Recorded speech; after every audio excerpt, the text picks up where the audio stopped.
ನಮ್ಮ ರಾಷ್ಟ್ರೀಯ ನಾಯಕರಾದ ಮಲ್ಲಿಕಾರ್ಜುನ್ ಖರ್ಗೆ ಸಾಹೇಬರು, ರಾಹುಲ್ ಗಾಂಧಿ ಅವರು, ಸೋನಿಯಾ ಗಾಂಧಿ ಅವರು, ನಮ್ಮ ಪಕ್ಷದ ಇಬ್ಬರು ಪ್ರಧಾನ ಕಾರ್ಯದರ್ಶಿಗಳು ವೇಣುಗೋಪಾಲ್ ಮತ್ತು ಸುರ್ಜಿವಾಲ ಅವರೆಲ್ಲ ಚರ್ಚೆ ಮಾಡಿ ನನಗೆ ನಮ್ಮ 139 ಜನ ಶಾಸಕರ ಬೆಂಬಲದಿಂದ ಈ ಸ್ಥಾನದಲ್ಲಿ ಮುಖ್ಯಮಂತ್ರಿ ಸ್ಥಾನದಲ್ಲಿ ಉಳಿಸಿದ್ದಾರೆ. ನಾನು ಈ ಸಂದರ್ಭದಲ್ಲಿ ಹಿಂದೆ ಕೂಡ ಬಹಳ ಜನ ನಾಯಕರುಗಳು ಈ ರಾಜ್ಯದ ಮುಖ್ಯಮಂತ್ರಿಯಾಗಿ ಸೇವೆಯನ್ನು ಕೂಡ ಮಾಡಿದ್ದಾರೆ. ಕಳೆದ 3 ವರ್ಷದಿಂದ ಮಾನ್ಯ ಶ್ರೀ ಸಿದ್ದರಾಮಯ್ಯನವರು ಮುಖ್ಯಮಂತ್ರಿಯಾಗಿ, ನಾನು ಉಪಮುಖ್ಯಮಂತ್ರಿಯಾಗಿ ಸುಮಾರು ಇಲ್ಲಿರುವಂತಹ ಕೆಲವು ಹಿರಿಯರೆಲ್ಲ ಕೂಡ ಅವರ ಸಂಪುಟದಲ್ಲಿ ಕೂಡ ಸದಸ್ಯರಾಗಿದ್ದರು. ಇವತ್ತು ಹೊಸ ಸರ್ಕಾರ ಬಂದಿರಬಹುದು, ಇದು ಮುಂದುವರೆದಂತ ಒಂದು ಸರ್ಕಾರ. ಹೊಸ ಆಲೋಚನೆಗಳು ಖಂಡಿತ ಪ್ರತಿ ವ್ಯಕ್ತಿಗೂ ಕೂಡ ಇರ್ತದೆ. ಹೊಸ ಆಲೋಚನೆ, ಹೊಸ ಭರವಸೆ, ಹೊಸ ನಂಬಿಕೆ, ಇವೆಲ್ಲರೂ ಕೂಡ ನಾವು ಜನರನ್ನ ವಿಶ್ವಾಸಕ್ಕೆ ತೆಗೆದುಕೊಳ್ಬೇಕಾದ್ದು ನಮ್ಮೆಲ್ಲರ ಕರ್ತವ್ಯ. ಆದರೆ ನಾನೀಗಾಗಲೇ ಹೇಳಿದ್ದೇನೆ, ಇದೊಂದು ಟೀಮ್ ಕರ್ನಾಟಕ ಅಂತ ಹೇಳಿ ಇಡೀ ರಾಜ್ಯ, ನಾವು ಸಂಪುಟದ ಎಲ್ಲ ಸದಸ್ಯರು ನಮ್ಮ ಶಾಸಕರ ಜೊತೆಯಲ್ಲಿ ನನ್ನ ಎಲ್ಲ ವಿರೋಧ ಪಕ್ಷದ ಶಾಸಕರನ್ನ, ನಾಯಕರನ್ನ ವಿಶ್ವಾಸಕ್ಕೆ ತೆಗೆದುಕೊಂಡು ನಾವು ರಾಜಕಾರಣವನ್ನ ನಾವು ರಾಜ್ಯದ ಜನತೆಯ ಅಭಿವೃದ್ಧಿಗೋಸ್ಕರ ನಾವು ಮಾಡಬೇಕಾಗ್ತದೆ. ನಾವು ಚುನಾವಣೆ ಬಂದಾಗ ಬೇಕಾದಷ್ಟು ಜನ ವಿವಿಧ ರೀತಿಯಲ್ಲಿ ತೀರ್ಮಾನ ಬಂದಾಗ ಅದಕ್ಕೆಲ್ಲ ನಾವು ಪ್ರಜಾಪ್ರಭುತ್ವ ವ್ಯವಸ್ಥೆಯಲ್ಲಿ ನಾವೆಲ್ಲ ಒಪ್ಕೊಳ್ಳೋಣ. ಆದರೆ ಇಂದು ನನಗೆ ಸಿಕ್ಕಿರುವಂತಹ ಈ ಅವಕಾಶದಲ್ಲಿ ನನಗೆ ಇಲ್ಲಿರುವಂತಹ ಎಲ್ಲ 224 ಶಾಸಕರು ಕೂಡ ಒಂದೇ, ಎಲ್ಲ ಪಕ್ಷದವರು ಒಂದೇ. ನೀವು ಹೆಂಗೆ ಈ ಸ್ಥಾನದಲ್ಲಿ ಒಬ್ಬ ಹಿರಿಯ ಸ್ಥಾನದಲ್ಲಿ ಕೂತ್ಕೊಂಡು ಎಲ್ಲರಿಗೂ ಕೂಡ ನೀವು ಗೌರವನ ಕೊಡಬೇಕೋ, ನಾನು ಈ ಸ್ಥಾನದಲ್ಲಿ ಕೂತ್ಕೊಂಡು ಎಲ್ಲರೂ ಕೂಡ ಒಟ್ಟಿಗೆ ತೆಗೆದುಕೊಂಡು ಹೋಗಬೇಕು ಅನ್ನೋದು ನನ್ನ ಆಸೆ. ಮಾನ್ಯ ಶ್ರೀ ಕಂಠಿಯವರ ಕಾಲದಿಂದ ಹಿಡಿದು ಸಿದ್ದರಾಮಯ್ಯನವರು ಕೂಡ ಅನೇಕ ರಾಜಕೀಯ ಮುತ್ಸದ್ದಿಗಳೆಲ್ಲ ಕೂಡ ಇಲ್ಲಿ ಕಡದಾಳ್ ಮಂಜಪ್ಪನವರು, ದೇವರಾಜ ಅರಸರವರು, ಕೆಂಗಲ್ ಹನುಮಂತಯ್ಯನವರು, ಕಂಠಿಯವರು, ಹಿಂಗೆ ಬೇಕಾದಷ್ಟು ಜನ ನಾಯಕರುಗಳೆಲ್ಲ, ಗುಂಡರಾಯರನ್ನು ನೋಡಿದ್ದೇವೆ ನಾವು. ಅದಾದ ಮೇಲೆ ನಿಜಲಿಂಗಪ್ಪನವರ ಇತಿಹಾಸ ದೊಡ್ಡದು, ಬಿಡಿ ಜತ್ತಿಯವರ ಇತಿಹಾಸ ದೊಡ್ಡದು, ರಾಮಕೃಷ್ಣ ಹೆಗಡೆ ಅವರ ಆದರ್ಶವಾದಂತಹ ರಾಜಕಾರಣ ನಾವು ನೋಡಿದ್ದೇವೆ, ವೀರೇಂದ್ರ ಪಾಟೀಲ್ ನೋಡಿದ್ದೇವೆ. ನಾನು ಬಂದ ಮೇಲೆ ತಿರ್ಗಾ ಬಂಗಾರಪ್ಪನವರು ಬಂದರು, ವೀರಪ್ಪ ಮೊಯ್ಲಿ ಅವರು ಬಂದರು, ದೇವೇಗೌಡರು ಬಂದರು, ಅದಾದ್ಮೇಲೆ ಧರ್ಮಸಿಂಗ್ ಅವರು ಬಂದರು, ಎಸ್.ಎಂ. ಕೃಷ್ಣ ಅವರು ಬಂದರು, ಬೊಮ್ಮಾಯಿ ಅವರು ಬಂದರು, ಸದಾನಂದ ಗೌಡರು ಬಂದರು, ಕುಮಾರಸ್ವಾಮಿ ಅವರು ಇದ್ರು, ಮತ್ತು 8 ವರ್ಷಗಳ ಕಾಲ ನಮ್ಮ ನಾಯಕರಾದಂತಹ ಸಿದ್ದರಾಮಯ್ಯನವರು ಅವ್ರದೇ ಆದಂತಹ ವಿಭಿನ್ನವಾದಂತಹ ಬಡಜನತೆಗೆ ಆಕರ್ಷಣೆ ಮಾಡಂತ ಕಾರ್ಯಕ್ರಮಗಳನ್ನ ಕೊಟ್ಟರು. ಇವೆಲ್ಲ ಕೂಡ ಜಗದೀಶ್ ಶೆಟ್ಟರ್ ಅವರು ಕೂಡ ಇದ್ರು. ಯಾರು ಮುಖ್ಯಮಂತ್ರಿಗಳು ಇಲ್ಲಾಗಿದ್ದಾರೆ ಅವ್ರದೇ ಆದಂತಹ ಕಾಂಟ್ರಿಬ್ಯೂಷನ್ ಮಾಡಿದ್ದಾರೆ. ನಾನು ಅದನ್ನು ಯಾರ್ದು ಟೀಕೆನೂ ಮಾಡಕ್ ಹೋಗಲ್ಲ, ತಗರಾಲು ಇಲ್ಲ. ಅವ್ರಿಗೆ ಸಿಕ್ಕಂತ ಸಂದರ್ಭದಲ್ಲಿ ರಾಜ್ಯದ ಹಿತಕ್ಕೆ, ಈ ರಾಜ್ಯದ ಪ್ರತಿಯೊಂದು ಸಂದರ್ಭದಲ್ಲೂ ಕೂಡ ಎಲ್ಲರೂ ಕೂಡ ಮಾಡಿದ್ರು. ನಾನು ಒಂದು ಹೇಳಬೇಕು ಅಂದ್ರೆ, ನಾನು ಜೆ.ಎಚ್. ಪಟೇಲ್ರಿಗೆ, ನಾನು ಬಂಗಾರಪ್ಪನವ್ರಿಗೆ ಬಹಳ ಹತ್ರ ಇದ್ದವನು ಇರ್ಬೋದು, ಕೃಷ್ಣ ಅವ್ರಿಗೆ ಹತ್ರ ಇರ್ಬೋದು. ವಿರೋಧ ಪಾರ್ಟಿಲಿ ಇದ್ದಂತ ಜೆ.ಎಚ್. ಪಟೇಲ್ ಅವರು ತೋರಿಸಿದಂತ ಹೃದಯ ಶ್ರೀಮಂತಿಕೆ ಇದೆಯಲ್ಲ, ಇವತ್ತು ಕೂಡ ನಾನು ಎಷ್ಟೋ ನನ್ನ ಅನೇಕ ಸಂದರ್ಭದಲ್ಲಿ ನನ್ನ ಸ್ನೇಹಿತರಿಗೆ ಹೇಳ್ತಾ ಇದ್ದೀನಿ, ಅಷ್ಟು ಹೃದಯ ಶ್ರೀಮಂತಿಕೆಯಿಂದ ಮಾಡ್ತಾ ಇದ್ರು. ಏನಿದ್ರು ರಾಜಕಾರಣ, ನಾವಿದ್ರು ರೋಡಲ್ಲಿ ನನ್ನ ಅರೆಸ್ಟ್ ಮಾಡಬೇಕಾದಂತ ಒಂದು ಪರಿಸ್ಥಿತಿ ಬಂದ್ಬಿಡ್ತು ಯಾರ್ದೋ ಒತ್ತಡದ ಮೇಲೆ. ಅವ್ರು ಹೇಳಿದ್ರು, ಏನು ರಾಜಕಾರಣ ನೀವು ಅಲ್ಲೆಲ್ಲೋ ಮಾಡ್ಕೊಳ್ರಪ್ಪ, ಇಲ್ಲಿ ನಾನು ಆ ಕೆಲಸ ಈ ಸ್ಥಾನದಲ್ಲಿ ಕೂತ್ಕೊಂಡು ನಾನು ಅದನ್ನ ಒಬ್ಬ ಶಾಸಕನ ರಾಜಕೀಯಕ್ಕೋಸ್ಕರ ಅರೆಸ್ಟ್ ಮಾಡೋದಿಲ್ಲ ಅಂತ ಹೇಳಿದ್ರು. ಅದನ್ನೆಲ್ಲ ನನ್ನ ಹಿಸ್ಟ್ರಿ ನಾನು ಹೇಳಕ್ ಹೋಗುದಿಲ್ಲ. ಸೊ ಹಂಗೆ ನಾನು ಇವತ್ತು ತಮ್ಮ ಮುಂದೆ ಅಧ್ಯಕ್ಷರೇ ಹೇಳ್ತೀನಿ, ನನಗೆ ಇವರೆಲ್ಲರೂ ಒಂದೇ, 224 ಜನ ಶಾಸಕರು ಒಂದೇ. ಹಿಂದೆ ಇದ್ದೆಲ್ಲ ಮರ್ತು ಬಿಡೋಣ. Let us go is A new plate. ಇಡೀ ವಿಶ್ವ ನಮ್ಮ ಭಾರತವನ್ನ ನೋಡ್ತಾ ಇದೆ. ಇಡೀ ವಿಶ್ವ ಭಾರತ ನೋಡುವಾಗ ಬೆಂಗಳೂರು ಮತ್ತು ಕರ್ನಾಟಕ ಮುಖಾಂತರ ನೋಡ್ತಾ ಇದೆ.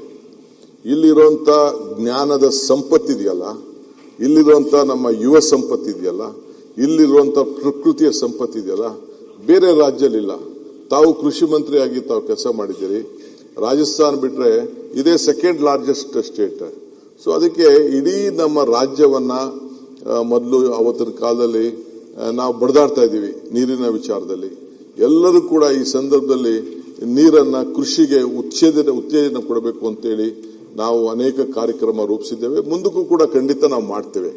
ಈ ಮಧ್ಯದಲ್ಲಿ ಬೆಂಗಳೂರಿಗೆ ಇವತ್ತು ಯಾವ ರೀತಿ ಆಗ್ತಾ ಇದೆ, ಎಲ್ಲ ಜನಾಂಗವನ್ನ ನಾವು ಸ್ವೀಕಾರ ಮಾಡ್ತಾ ಇದ್ದೇವೆ. ಈ ರಾಜ್ಯದ ಯಾವುದೇ ದೇಶದಿಂದ ಬಂದಂತವರು 2 ಲಕ್ಷ ಫಾರಿನ್ ಪಾಸ್ಪೋರ್ಟ್ಸ್ ಇಲ್ಲಿದೆ.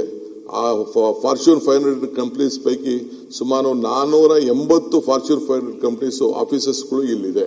ಸೊ ಹಂಗೆ ಇಡೀ ವಿಶ್ವದಿಂದ ಬಂದು ಇಲ್ಲಿ ಉದ್ಯೋಗ ಮಾಡ್ತಾ ಇದ್ದಾರೆ. ನಮ್ಮ ನೀರು, ಕಾವೇರಿ ನೀರು ಎಲ್ಲರಿಗೂ ಕೂಡ ಕೊಡ್ತಾ ಇದೆ, ಆ ತಾಯಿ ಕೊಡ್ತಾ ಇದ್ದಾಳೆ. ಇಲ್ಲಿ ನಾವು ಅಂಡರ್ಗ್ರೌಂಡ್ ವಾಟರ್ ಕೂಡ ನಾವು ರೀಚಾರ್ಜ್ ಮಾಡಬೇಕಾಗಿದೆ. ಬರೀ ಮುಂದೆ 2 ಇತ್ತು, ಹೆಸರುಘಟ್ಟ ಟ್ಯಾಂಕ್ ಇತ್ತು, ಈ ಕಡೆ ತಿಪ್ಪುನಹಳ್ಳಿ ಟ್ಯಾಂಕ್ ಇತ್ತು. ಇವೆರಡರಿಂದನೇ ಬೆಂಗಳೂರು ನಡೀತಾ ಇತ್ತು. ಈಗ ಪರಿಸ್ಥಿತಿ ಇಲ್ಲ. ಈಗ ಕಾವೇರಿ ನೀರನ್ನ ತೆಗೆದುಕೊಂಡು ಬರ್ತಾ ಇದ್ದೇವೆ. ಆ ತಾಯಿ ಕೂಡ ನಮಗೆಲ್ಲ ಆಶೀರ್ವಾದವನ್ನ ಮಾಡ್ತಾ ಇದ್ದಾರೆ. ಸೊ ಹಂಗೆ ಬಂದಂತ ಎಲ್ಲ ಜನರಿಗೂ ಕೂಡ ಅತಿ ಉತ್ತಮವಾದಂತ ಶಿಕ್ಷಣ, ಆರೋಗ್ಯ ಮತ್ತು ಒಳ್ಳೆ ಪರಿಸರ ಇದನ್ನ ನಾವು ಕೊಟ್ಕೊಂಡು ನಾವು ಬರ್ತಾ ಇದ್ದೇವೆ. ಇನ್ನು ಮುಂದಕ್ಕೂ ಕೂಡ ನಾವು ಯಾರನ್ನೂ ಕೂಡ ಈ ಬೆಂಗಳೂರು ಕಡೆ ನೋಡೋರ್ಗೆ, ಕರ್ನಾಟಕ ರಾಜ್ಯಕ್ಕೆ ನೋಡೋರ್ಗೆ ನಾವು ಬೇಡ ಅನ್ನಕ್ಕಾಗಲ್ಲ. ಬೆಂಗಳೂರು ಯಾವ ರೀತಿ ಬೆಳೀತಾ ಇದೆಯೋ ಹಂಗೆ ನಾವು 2 ಟೈರ್ 3 ಟೈರ್ ಸಿಟಿಗಳಿಗೂ ಕೂಡ ನಾವು ಅವ್ರಿಗೆ ಆ ರೀತಿ ಬೆಳಿಲಿ ಅಂತ ಹೇಳಿ, ಈಗ ಅಮೆರಿಕ ಅಂದ ತಕ್ಷಣ ಉತ್ತರದಿಂದ ದಕ್ಷಿಣವರೆಗೂ ಕೂಡ ಪ್ರತಿಯೊಂದು ಸಿಟಿಗೂ ಇತಿಹಾಸ ಇದೆ. ಹಂಗೆ ಇವತ್ತು ನಮ್ಮಲ್ಲಿ ಏನು ಕಡಿಮೆನೂ ಇಲ್ಲ. ನಮ್ಮಲ್ಲಿರೋ ಮ್ಯಾನ್ ಪವರು, ಹ್ಯೂಮನ್ ರಿಸೋರ್ಸು ಎಲ್ಲ ಇಲ್ಲ. ನಮ್ಮ ಪರಮೇಶ್ವರ್ ಸಾಹೇಬರು ಮೆಡಿಕಲ್ ಕಾಲೇಜ್ ಇಟ್ಕೊಂಡಿದ್ದಾರೆ, ಬೇರೆ ಬೇರೆಲ್ಲ ಸಂಸ್ಥೆ ಇದ್ದಾರೆ. 13,940 ಡಾಕ್ಟರ್ಸ್ನ ನಾವು ಪ್ರೊಡ್ಯೂಸ್ ಮಾಡ್ತಾ ಇದೀವಿ. ದಿ ಬೆಸ್ಟ್ ಡಾಕ್ಟರ್ಸ್ ಯಾರು ಪ್ರೊಡ್ಯೂಸ್ ಮಾಡ್ತಾ ಇದೀವಿ, ಹೊರಗಡೆ ದೇಶಕ್ಕೆ ಹೋಗ್ತಾ ಇದ್ದಾರೆ. ಬೆಸ್ಟ್ ಇಂಜಿನಿಯರ್ಸ್ ಪ್ರೊಡ್ಯೂಸ್ ಮಾಡ್ತಾ ಇದೀರಿ, ಹೊರಗಡೆ ದೇಶಕ್ಕೆ ಹೋಗ್ತಾರೆ. ಆದ್ರೂ ಕೂಡ ಇಲ್ಲಿ ಬರೀ ನಮ್ಮ ಕ್ಯಾಲಿಫೋರ್ನಿಯಲ್ಲಿ 13 ಲಕ್ಷ ಇಂಜಿನಿಯರ್ಸ್ IT ಪ್ರೊಫೆಷನ್ ಇದ್ದಾರೆ. ಆದ್ರೆ ಬೆಂಗಳೂರಿನಲ್ಲಿ 26 ಲಕ್ಷ ಇಂಜಿನಿಯರ್ಸ್ IT ಪ್ರೊಫೆಷನಲ್ ಕೆಲಸ ಮಾಡ್ತಾ ಇದೆ. ಹಿಂಗೆ ಎಲ್ಲರನ್ನೂ ಕೂಡ ಆಕರ್ಷಣೆ ಮಾಡ್ತಾ ಇದೆ. ಸೊ ಇದಕ್ಕೆ ನಾವು ಬೇಕಾದಷ್ಟು ಟೌನ್ಗಳನ್ನ ನಿರ್ಮಾಣ ಮಾಡಬೇಕಾಗ್ತದೆ. ಸ್ಯಾಟಲೈಟ್ ಟೌನ್ಗಳು ನಿರ್ಮಾಣ ಮಾಡ್ತಾ ಇದೆ. ಆವತ್ತಿನ ಕಾಲದಲ್ಲಿ ಬೇಕಾದಷ್ಟು ಡಿಫರೆನ್ಸ್ ಬರ್ಬೋದು. ರಿಂಗ್ ರೋಡ್ಗಳ ವಿಚಾರ, ಈಗ ನೈಸು ರೋಡು, ಪಾಪ ದೇವೇಗೌಡರು ಸೈನ್ ಹಾಕಿದ್ರು, ನಂಗೆ ಬಹಳ ಸಂತೋಷ. ಇವತ್ತೇನೋ ಅವರು ಕೆಲವು ವಿಚಾರದಲ್ಲಿ ಮಾತಾಡ್ಬೋದು.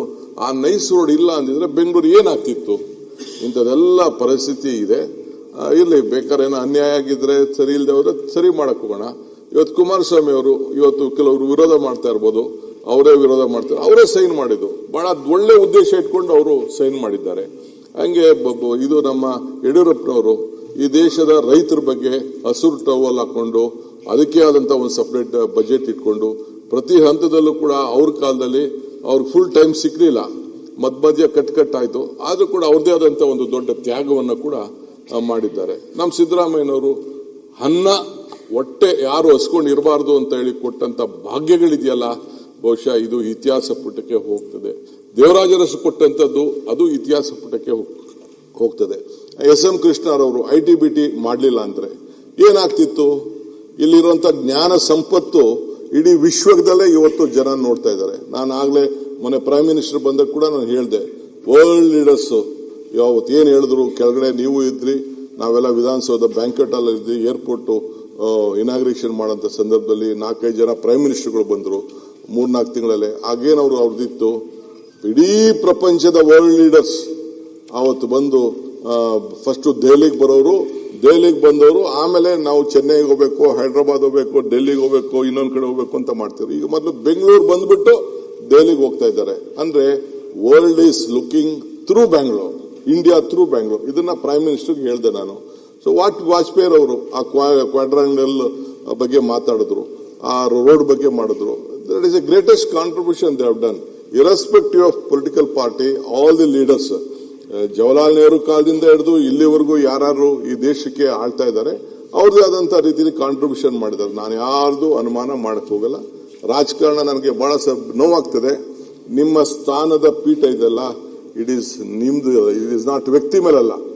ಇವತ್ತು ನಮ್ಮ ಲೀಡರ್ಸು ಹೆಸರುಗಳು ಕಳಿಸಿದ್ದಾರೆ. They chosen as A candidate, they have not made the speaker.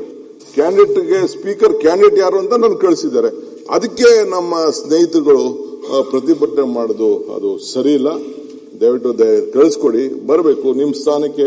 Speaker ಆದವರು ಇಬ್ಬರಿಗೂ ಕಿವಿ ಕೊಡಬೇಕು, ಅವ್ರಿಗೂ ಕಿವಿ ಕೊಡಬೇಕು, ನಮಗೂ ಕಿವಿ ಕೊಡಬೇಕು. Is A non party. ಆಗಲೇ ನಮ್ಮ ಪಕ್ಷದ ಮೆಂಬರ್ಶಿಪ್ಗೂ ರೆಸಿಗ್ನೇಷನ್ ಕೂಡ ಅವರು ಕೊಟ್ಟಿದ್ದಾರೆ. ಇಂತಹ ಸಂದರ್ಭದಲ್ಲಿ ಅವರು ದೂರ ಹೋಗಿದ್ದು ನನಗೇನೋ ಒಳ್ಳೆಯದು ಕಾಣಲಿಲ್ಲ. They should have come, they should speak, they should wish and ಎಲ್ಲ ಜೊತೆಯಲ್ಲಿ ನಾವು ಕೆಲಸ ಮಾಡೋಣ.